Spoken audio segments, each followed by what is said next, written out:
Welcome to this new video. It's the part A of assessing the values of forensic results. As introduced by Tasha, Alex and I will discuss in this part a very infamous case, the murder of the English exchange student Meredith Kersher in Perugia, Italy. This is a complex case and we cannot study it all here. We will present briefly the case and discuss one particular aspect, which is how to assign values of a DNA profile that is in a very small quantity. The analysis of small quantities of DNA often results in DNA mixtures, hence a profile composed of DNA contributions of more than one individual. DNA mixture needs special attention from all parties. As mentioned in the President's Council of Advisors on Science and Technology report on forensic science, the so-called PCAST report, it's crucial to note that the fundamental difference between DNA analysis of complex mixture samples and DNA analysis of single source and simple mixture lies not in the laboratory processing, but in the interpretation of the resulting DNA profile. Method of interpretation need therefore to be fit for purpose. Now, before delving into the specifics of the Amanda Knox case, let's discuss briefly of the magic bullet evidence called DNA. Often, for the general public and for the courts as well, when DNA profiles are found to correspond between a crime scene stain and a suspect in full or in part, then it's considered as tangible evidence toward is guilty, or, at the very least, the DNA surely come from that person. Oh, sure. A DNA match should be sufficient to prove that he's the source of the crime stain, right? No need to split hairs, because a match is such an overwhelmingly powerful result. And DNA is unique, is it not? Well, no. In all seriousness, things are not as simple as they seem to be. We will shortly see together why. I see that you are being cheeky today, Alex. Unfortunately, as you are well aware, some person thinks that a match represents the end of a story. That's not. What do we mean by match or by correspondence between the characteristic of the recovered DNA profile and that of a reference, the suspect or the victim, for example? Not being able to exclude a person as being the source of the DNA does not mean that this person is highly probable the source of the recovered profile. If one follows the principle of interpretation described earlier and also in the AMSI guideline, one will know that there is a difference between the probability of the results and the probability of the propositions.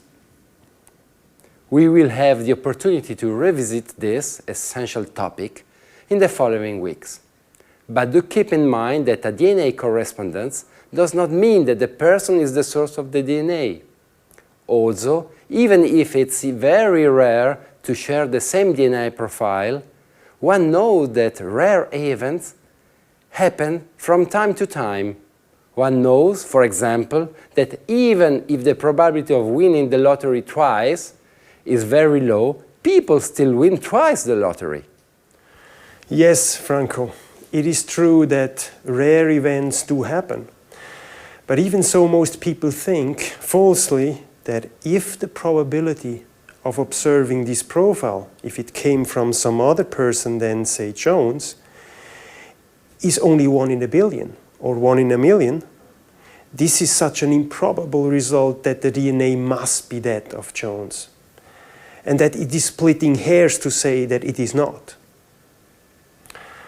However, it is not splitting hairs. First, because, as we said, rare events do happen. For example, some people get struck by lightning twice.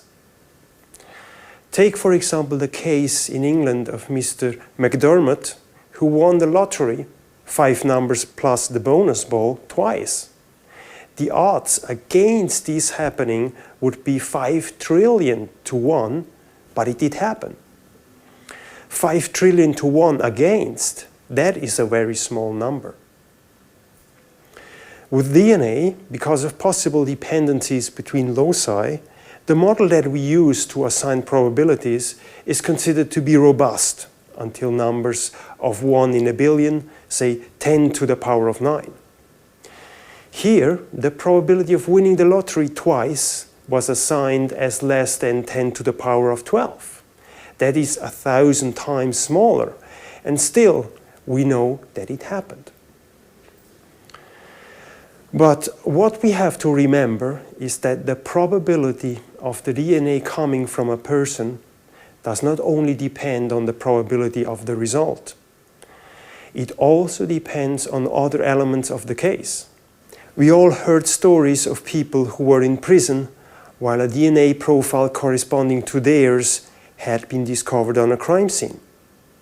Luckily for the person being in prison was their best alibi. We will see in the next weeks, when considering finger marks and ear marks, what one needs to say that a trace came from a person of interest. We will see what the necessary ingredients to identify a person are. It is a lot more than just the probability of the results. But let us leave this topic for now and tell us, Franco, about the Amanda Knox case. Here are the facts of the case. Meredith Kersher was a British student on an exchange program who was murdered in Perugia, Italy, on the night of November 1st, 2007, after having been sexually assaulted. One of the roommates, Amanda Knox, and Amanda's boyfriend, Raffaele Sollecito, as well as another man, Rudy Guédet, was prosecuted for the crime, convicted and sentenced respectively to 26, 25 and 30 years in prison. After a series of appeals, Knox and Sollecito were acquitted by the Italian Supreme Court in March 2015. The victim was found in her room in the late morning of November 2nd. The scientific police arrived on the scene on November 2nd in the afternoon and worked until November 5th. They came back on December 18th to complete their crime scene work. With respect to the result of forensic DNA profiling analysis in this case against Knox and Sollecito, discussion mainly gravitated around 2 items: a clasp of Kersher's bra, on which the prosecution claimed to have found the victim's and Sollecito's DNA, and a knife found at Sollecito's apartment, which the prosecutor claimed had Knox DNA on the handle and the victim DNA on the blade. The chain of custody and how the items were handled and packaged were also the center of the debate. But let us concentrate on the aspect of how one should assess the values of DNA results. The expert declared that it was the DNA of Amanda Knox, Meredith Kersher and Raffaele Sollecito. This is in disagreement with the basic principle of interpretation. Yes, sir. As we have seen numerous times, the evaluation also needs to robustly assess the probability of the results. That is, the reported profiles given the 2 propositions of interest. However, when there is very little DNA, as it is the case here, one needs to be aware that the evaluation of the results given subsource propositions, such as the DNA is from Meredith Kersher or from some unknown person, is more complex. Let us see this first with Tasha.